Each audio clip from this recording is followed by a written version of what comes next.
En RDC, 6 personnes condamnées à mort pour complicité dans l'attaque de la résidence de l'ex-président Joseph Kabila. La résidence de l'ancien président Joseph Kabila, située dans la commune de Gombe à Kinshasa, a été attaquée le 31 juillet 2024 par un groupe de jeunes affiliés de l'Union pour la démocratie et le progrès social UDPS.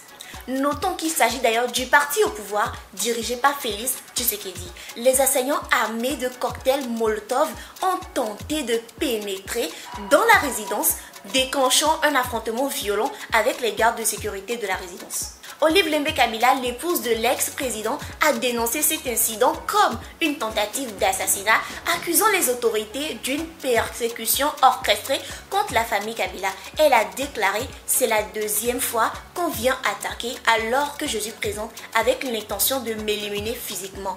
Personne n'est éternel sur cette terre, nous sommes tous des locataires. » On les a envoyés soi-disant pour venir m'éliminer physiquement ici. Ils étaient un nombre de combien? Bon, je ne sais pas estimer ils étaient un nombre de combien, mais ils étaient très nombreux. Les images, les quelques images qui ont été prises vers la fin, quand ils ont commencé à les maîtriser. Mais sinon, ils sont venus très nombreux. Il y a quelques images qui pourront témoigner de cette attaque. Et ils ont voulu commencer à jeter des cocktails pour d'abord brûler tous les véhicules qui se retrouvent ici à l'extérieur de la parcelle. Et puis avec intention de forcer le portail pour rentrer jusqu'à l'intérieur de la résidence. Et en résumé, moi je dirais que tout ceci est la conséquence de la violation du périmètre sécuritaire de la résidence du président honoraire de la République démocratique du Congo, Joseph Kabila Kabange. Les autorités cependant réfutent ces accusations, expliquant que l'incident découle d'un conflit foncier qui a dégénéré. Les jeunes impliqués auraient été mobilisés par l'un des partis impliqués dans le conflit. Poursuivis par la police, ils se seraient retrouvés à proximité de la résidence de Joseph Kabila où ils auraient détruit les véhicules, les appartements avant de se diriger vers la résidence de l'ex-président. 5 personnes ont été arrêtées pour leur implication présumée dans l'attaque et cette enquête a été ouverte pour mettre en lumière ces événements. Quelques jours après l'attaque, 6 membres de la Force du Progrès, un groupe affilié de l'UDPS, ont été condamnés à mort par le tribunal de grande instance de Kinshasa, Gombe.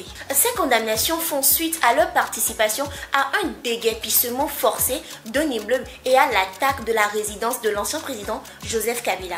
L'un des condamnés, Ngandouwa Ngandou Kennedy, surnommé Anti-Balle, est considéré comme le chef de la force du progrès de l'opposition, avait menacé de déloger les occupants de la résidence de Kabila dans une vidéo projetée pendant l'audience. D'autre part, l'avocat de la défense, bien que satisfait du jugement, a annoncé qu'il interjetterait appel pour obtenir l'acquittement des autres prévenus condamnés à mort. Par ailleurs, depuis plusieurs années, des organisations de la société civile et des partis de l'opposition ont dénoncé les agissements de certains jeunes affiliés au parti présidentiel. L'attaque contre la résidence de Joseph Kabila est un signe alarmant du climat d'insécurité et d'instabilité politique en RDC. Il est crucial pour le gouvernement de mener une enquête transparente et de garantir que les responsables seront traduits en justice tout en évitant que cet incendie ne déclenche une escalade de la violence. La communauté internationale et les organisations locales doivent rester vigilants quant à l'évolution de la situation pour prévenir une crise politique majeure. Ceci marque ainsi la fin de cette analyse que nous faisons sur la situation politique actuelle en RDC. N'hésitez pas à laisser vos avis en commentaire et surtout restez connectés sur Loméactu pour ne rien manquer de l'actualité nationale et internationale. C'était Farida Binola. Loméactu.